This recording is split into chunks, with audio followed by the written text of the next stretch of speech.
We don't have anyone watching right now, but we are live just because I need to test the audio. Okay. So don't say anything too bad. So this one time, I banned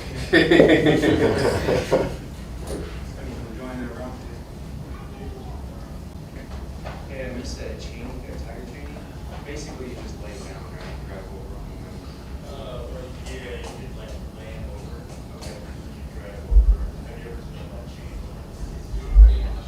chain? 6, 5, 4, 3, 2, 1. Well, thank you everybody for attending today's roundtable. I do want to apologize for all the people that can't be here in person. We do have some technical difficulties with our audio, and then to compound it, I'm losing my voice a little bit, so it's a perfect storm, right? So bear with us through this one. So what is the roundtable? Why do we do this, right? Well, it's to be able to have an open platform so we can all discuss different topics, and you guys can provide feedback to us. We can help other drivers grow. We can grow internally in the office and become better for each other, right? So if we could all just maybe take a moment, we'll do some introductions. I know I met all of you already, but for the people that are listening in, they don't know who we are, right? So my name is Travis Spaulding. I manage our tactical division in heavy haul, so I oversee our 5 and 6 axle step decks and RGNs. I came to combined transport about 10 years ago. In my younger years, I grew up all along the West Coast, have been involved in the restaurant business and sales, and took a leap in transportation. And I'll tell you right now, it's a whole different beast, and it takes a lot of work from all of us to make it happen. So if you could go ahead and introduce yourself. My name is Jaime Duran. Been driving for 14 years, and hopefully we can stay long over here too. Okay, perfect. And you do reefer, right? Yeah, I'm in the Perfect. reefer. Well, Regional. welcome to the team, Jaime. It's Thank you. nice to meet you, sir. Thank you. Chad Johnson, I'll be joining the reefer team, and I'm out of Tucson, Arizona. Welcome, Chad. I'm Abram Wilson. I'm driving your heavy haul, and I'm out of Georgia. Awesome, welcome. I'm Christopher Simpson. I'm out of Phoenix, Arizona, joining the reefer team as well. Welcome. Charles Avery, reefer team, right up to Merrill Creek. Okay, awesome, welcome. Frank LeBeau, Glass Lane out of Pennsylvania. Awesome, well, welcome everybody to the team. I truly hope that the actions that we put forward and the things that we say hold up, right? That's very important. It's a two-way street, and I think it's a respect thing, right? We gotta do what we say, and we gotta act it out too. It's more than just words. So one of the things I do like to ask is I'm curious, like why did you all get into trucking? How did it come about? Has it been in the family, been in the blood? Was it one of those just taking a chance and a leap of faith, and here you are years later and still doing it? Me personally, my brother had his own trucking company back in Georgia, logging. I just didn't want to do it. I did it for a while to get my start. I went to TMC, and I've just been the head haul ever since. So. Okay, nice, man. My dad did it, my stepdad did it, and they provided for me my whole life, so I figured it's a good way to provide for my family. Awesome. For me, it was I used to be an infantryman in the Army, and then they gave me a choice of either going and training combat truck drivers or becoming a desk pusher. I chose combat truck drivers and stuck with it ever since. Nice. Worked in surgery for years and traveled a lot. And after COVID, they shut down all your elective cases. So I was out of work, and I told my wife, I'm like, look, I think I'm going to do this truck driving thing. So got my CDL, joined Milton's fleet, and did that for a while, and now I'm over here. Okay, awesome. Just started driving after I was a bus driver. Okay. And just jumped into the trucking and I've been doing it ever since. Okay, awesome. What about yourself? My dad was a truck driver, and I'm pretty much just a gypsy. I never really planted my feet anywhere, so I like to drive. Okay. I get that. I might not, drive a truck like you guys do, but I'm not gonna lie, I do like putting in miles in a car. And I at one point worked for Napa Auto Parts in Redding, California, and I had it was called the roundy position, and we would go from Redding, Anderson, Cottonwood, and Red Bluff 4 times a day, and I would put in 350, 400 miles a day doing that. And I'll tell you, there's something to it if it gets in you, and it usually sticks. So thank you all for sharing that. I do really appreciate it. So let's talk about, as an open topic of discussion, what is a good trucking company? What does a good culture look like, right? Like we've all seen, heard, and heard from other truck drivers, what bad culture is in a lot of companies. So what separates a good company from a bad company? What are some things that as drivers you guys like to see within a company for yourselves? Treat us like people. We're people too. We're not a number, we're not beating the seat. I mean, we understand we gotta get home, but we have feelings too, we get upset. Definitely, man. Like, Level of respect. yep, I couldn't agree with that more. So understanding that, so we're drivers too at the end of the day, it's like understanding where we come from, not just going out, you sitting at a desk, we in the truck, you know what I'm saying? Y'all giving us an understanding, like y'all can feel what we going through, and always giving them, not just shedding us out, and also returning our calls and giving us solutions instead of just having us out there ass out, you feel what I'm saying? I respect that a lot. Yeah, having that empathy and understanding of like, dude, I know it is tough out there. Do I know it firsthand? No, but everything I've learned in this industry is from you guys, drivers, right? And time and experience, and anything we can do to help advocate for you guys out on the road and help you out is what we need to be able to do, because otherwise we're not being a good team member to you guys, right? And that's critically important to the success of you and then us as well. We want to make sure life is tough enough, right? So why should we all make our jobs harder on each other if, we shouldn't be doing it? What are some other things about culture? Open and clear communication is probably number one for me. 100%. I think communication, even in a personal setting to a professional setting, is critical, right? I mean, and there's a difference between good and healthy communication and then poor communication. And communication is a two-way street, right? It's not us just communicating to you, it's you guys communicating to us and being constructive, respectful, and kind about it, and knowing that everybody's heart and intentions are in a good place, right? It's not one of those where, sometimes things change as transportation, right? But it's never anything malicious, and nobody's ever doing it with the intention of causing frustration or harm for you guys, or sometimes things change on your end, and, we have to adapt and change, and it's how we can do it together, right? What are some other things? Standard of equipment. Some of the equipment that I've ran, you could have it fixed one day, and you're broke down for the next 2 weeks. So being able to get those miles with the equipment is a must. And if the company's not gonna put me in something that's worth me driving, why should I stay? Yeah, I mean, it's one of those where that's your livelihood, right? It is your home, and it is how you make money, right? So if that's taken away from you, then we didn't live up to our end of the bargain, right?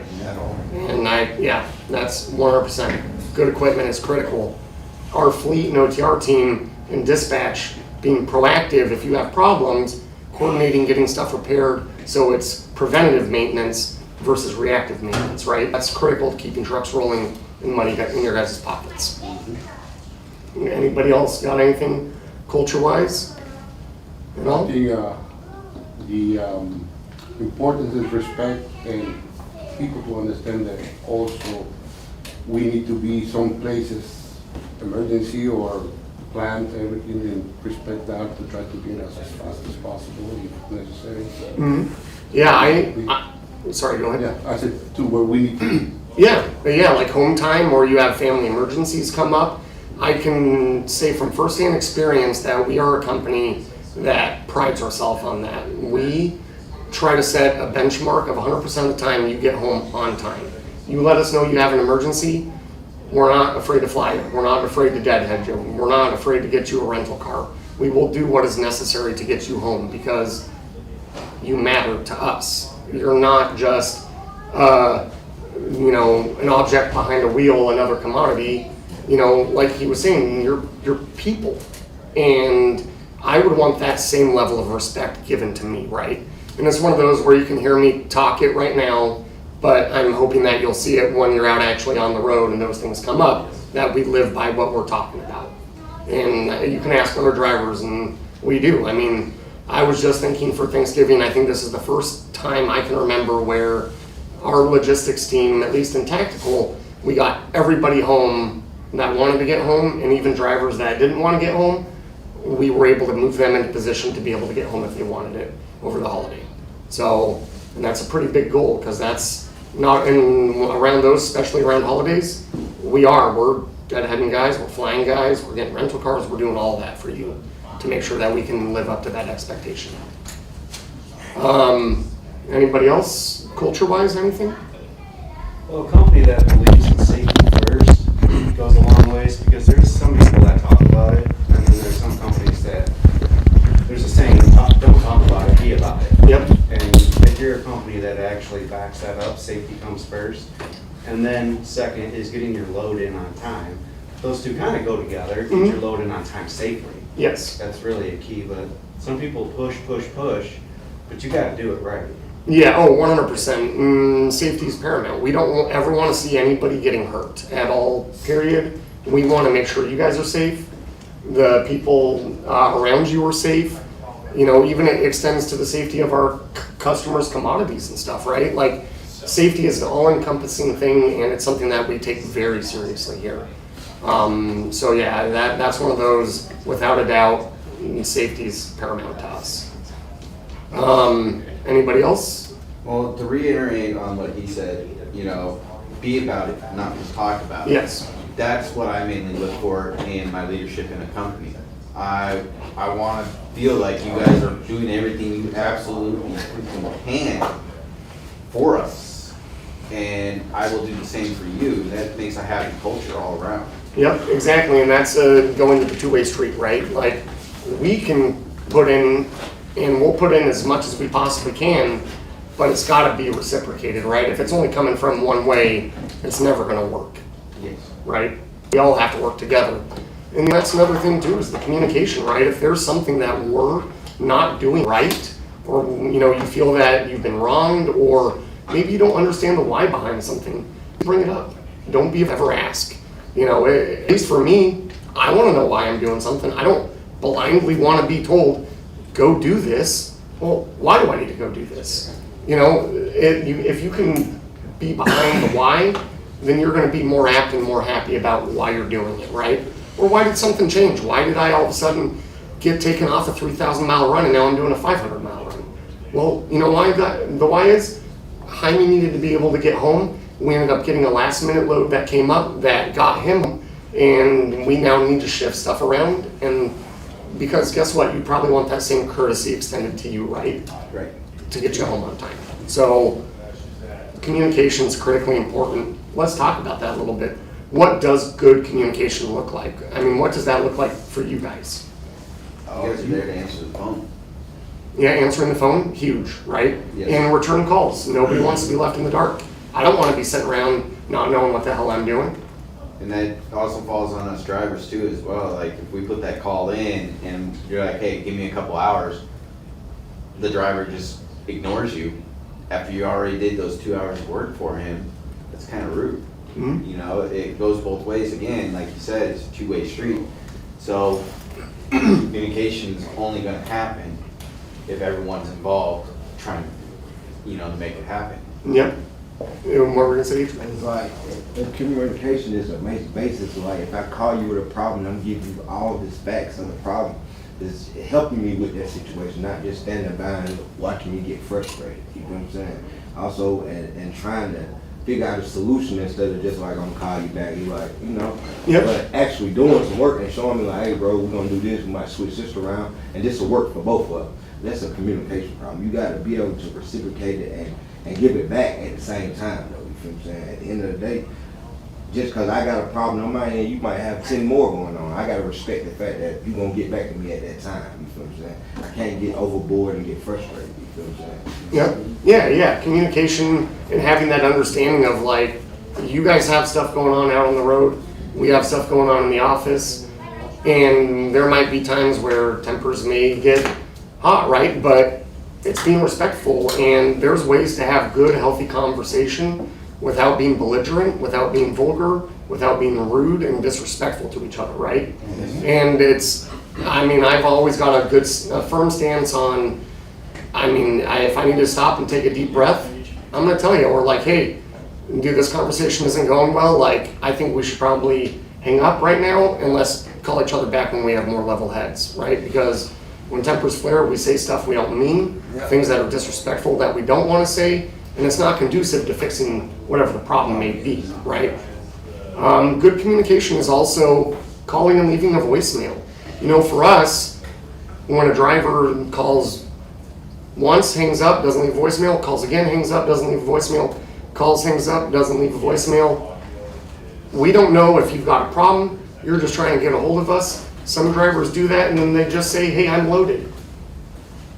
That's not good form of communication, right? That's a poor form of communication, because all it would have taken was just to leave a voicemail saying, hey, I'm loaded. And if you need us to call you back, say, hey, I'm loaded, but I have a question about this, can you please call me back, right? And it would be the same thing for us calling you guys, you know, we don't call and, we don't want to call and you don't want to get blown up too, right? What if you're taking a crap, you know what I mean? And your phone's ringing off the freaking hook and it's like, what the hell, man, like, leave a voicemail, right? So healthy, good communication is also critically important as well. And we need to be able to do our job, communicate to you guys, and that's, you know, making sure you know what to expect when you go to a shipper and a consignee to pick up or to deliver. Not be blindsided by, oh, I didn't know I was going to a secure facility and I need to have all these ducks in a row and I'm now showing up here and now we got a problem, right? So we need to do our job on our end and communicate to you, and if we fail on that part, that's a failure on our end and we're not setting you guys up for success.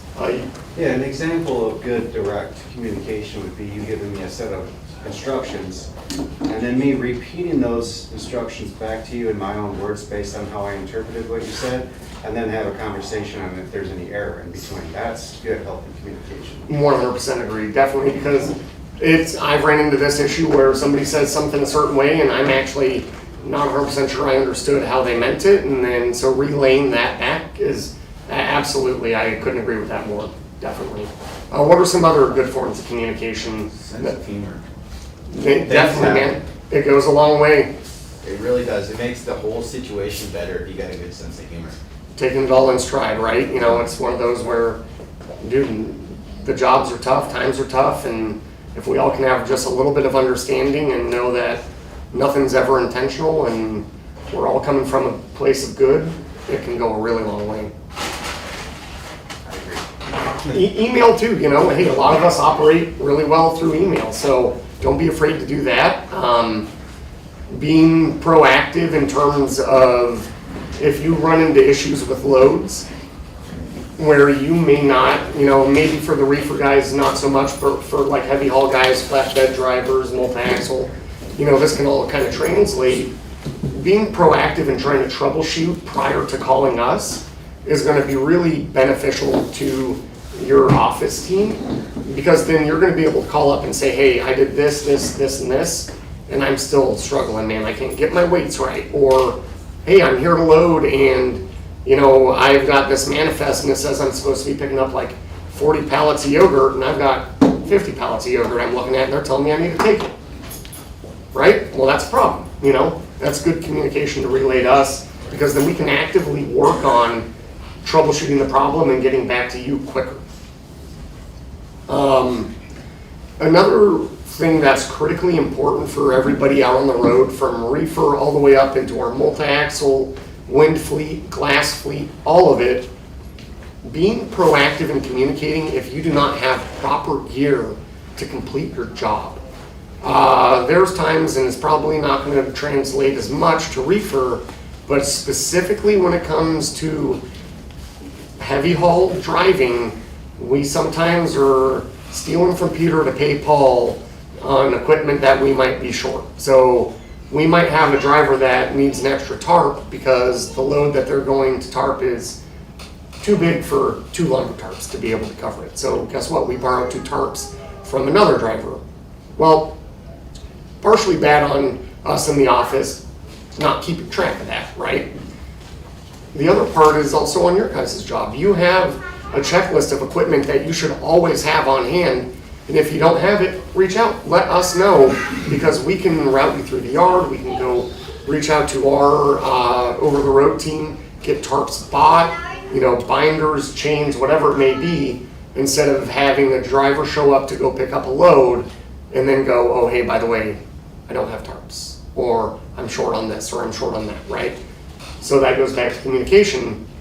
Please, if you ever notice you're short on the equipment that you need, reach out and be proactive and get it ahead of time prior to showing up somewhere. So, Yeah, that goes well with communication in your load assignment. If you get a load assignment and it says that you need dunnage separate from your bulkhead or flatbed driver, yeah. that's great information to have because you can stop and get it before you get there, rather than getting there. Now you're late for your appointment.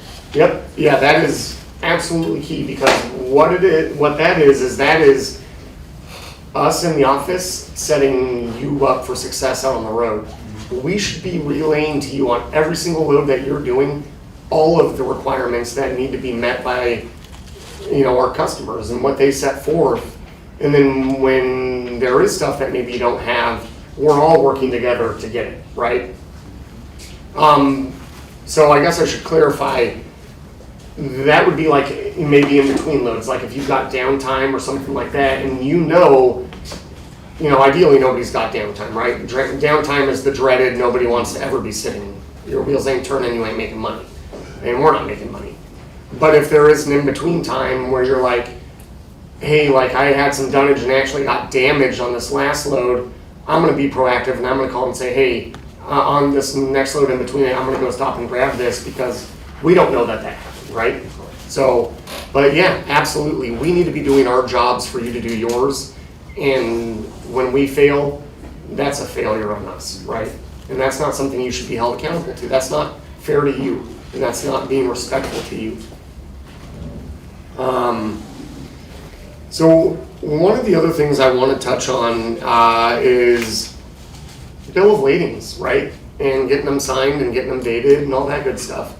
Like, what's a standard? Walk me through what a standard load looks like, from a driver perspective. How do you get the dispatch, it comes across your OBC, it gets emailed to you. You either get a bill of lading at pickup or it gets sent to you prior. What do you do from that point going forward? Make sure your bill of lading matches your load. Yep. Make sure it matches your load to the T. Because anything over, that's on you, buddy. That's gonna be on you as a driver for not checking your truck. Yep, you are the last line of defense. We are not there. Especially in heavy haul and like glass. Like, I don't know about glass, but I know heavy haul. I try to go to the first catch scale I come across. Mm-hmm. Period. Because 9 times out of 10, where you getting loaded at, they might have a scale, it might be off. But DOT is not gonna go off that. The shipper, they don't go off that catch scale. That's their last line. So if you overweight or your axle overweight, if that shipper is less than 30 miles or 20 miles down the road, you can always go back and get that weight moved. You see what I'm saying? Instead of having to call a wrecker out to help you move this shit, that's costing you time and money, costing you company time and money. Yep. What about getting your BOL signed, dated, right? Mm-hmm. Should that be done as soon as you're loaded and you're leaving? Do you put your end times when you show up? If not, you should, because that is your way of tracking how long you've been there for, and then that helps get money back in your pocket for detention time, right? Yes. And that also helps us have a leg to stand on to go back to our customer. I can't tell you how many times I've had drivers go in to go load, and I get it, right? Because sometimes we're already calling saying, hey, here's your next load, right? Trying to pre-plan. So, you've got a sense of urgency to get going, but that doesn't eliminate, put your in times, get it signed off, your out times, all of it, because then we can go back to the customer and say, hey, your loader signed this. We were there for 6-7 hours. Our driver had to wait to get loaded. We need we need compensation. We need to be able to help you guys, get money back to you. Well, I found, talking about that, I found that if we, you take a notebook with you and you ask the person that you're checking in with, hey, what time is it right now? So I can go ahead and put my end time in. Mm-hmm. They actually kind of hurry up a little bit. Because they're like, oh, wow, this guy actually keeps track of everything. Let's get this load going so that way we're not paying too much. Mm-hmm. And I would recommend, if you have a notebook and you do that, even ask that person's name, because, sometimes we'll get bill of lading signatures and it's a doctor's scribble of like, you don't even, it looks like a decimal point and a comma. You don't even know what the heck the person's name was, right? So then we can also go back and say, hey, so-and-so acknowledged, signed off on this, blah, blah, blah, right? It's the same thing at delivery. it's critically important that you do the exact same thing for your in and out times at delivery. You keep track of that stuff. Get it signed. We have customers that request it a lot, saying, hey, did this load pick up? Yeah, can you send me the PO or the bill of lading signed? And then we'll get a bill of lading that's not signed. And it's like, shoot, well, how far away are you? Oh, I'm 100 miles away right now. Well, that's too far to go back at that point, right? And then we're having to say, send me your bill of lading.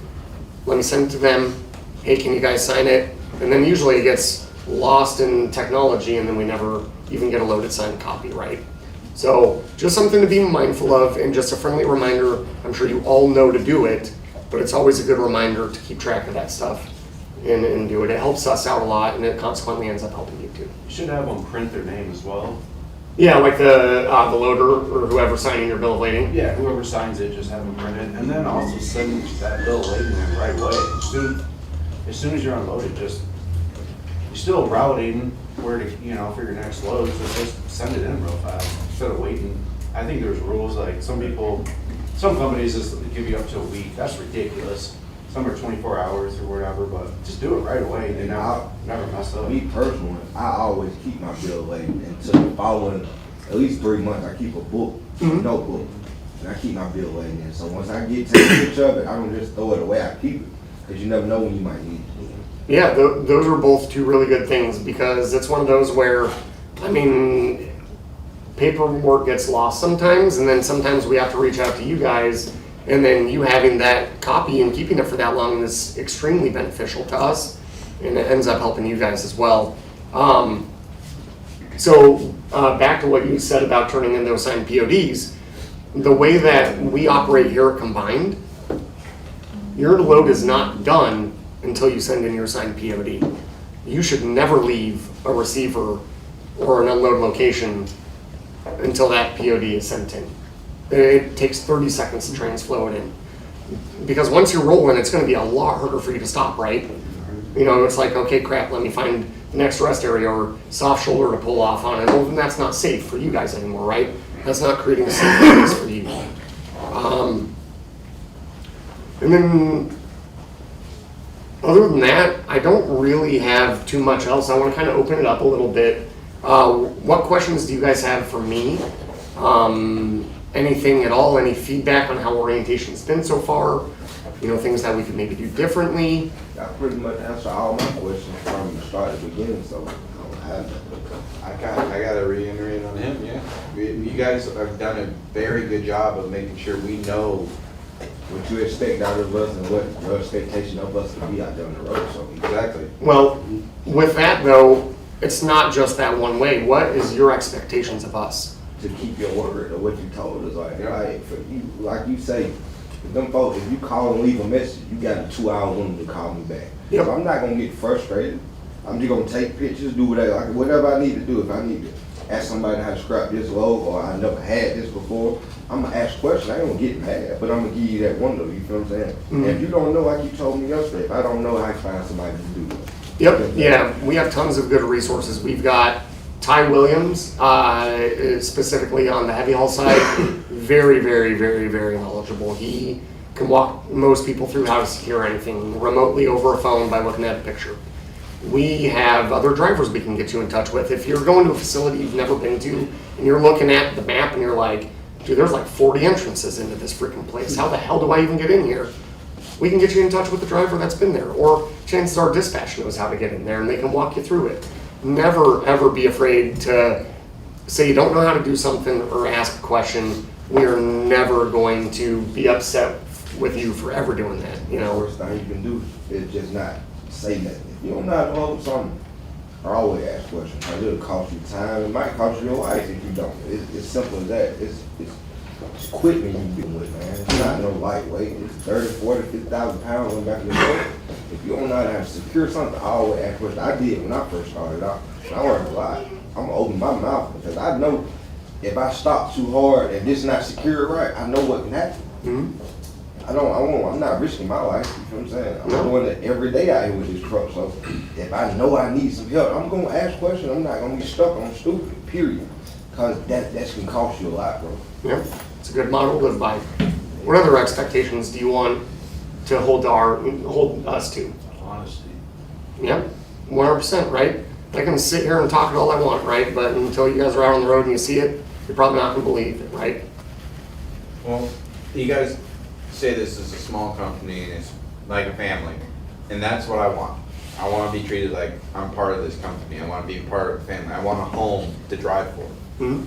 I don't want to have to sit there 6 months down the road and be like, well, you guys haven't owned up to your word. Now it's time for me to sit there and go bounce between company to company and find another place that I can try to call home. And then that's kind of the issue with this industry.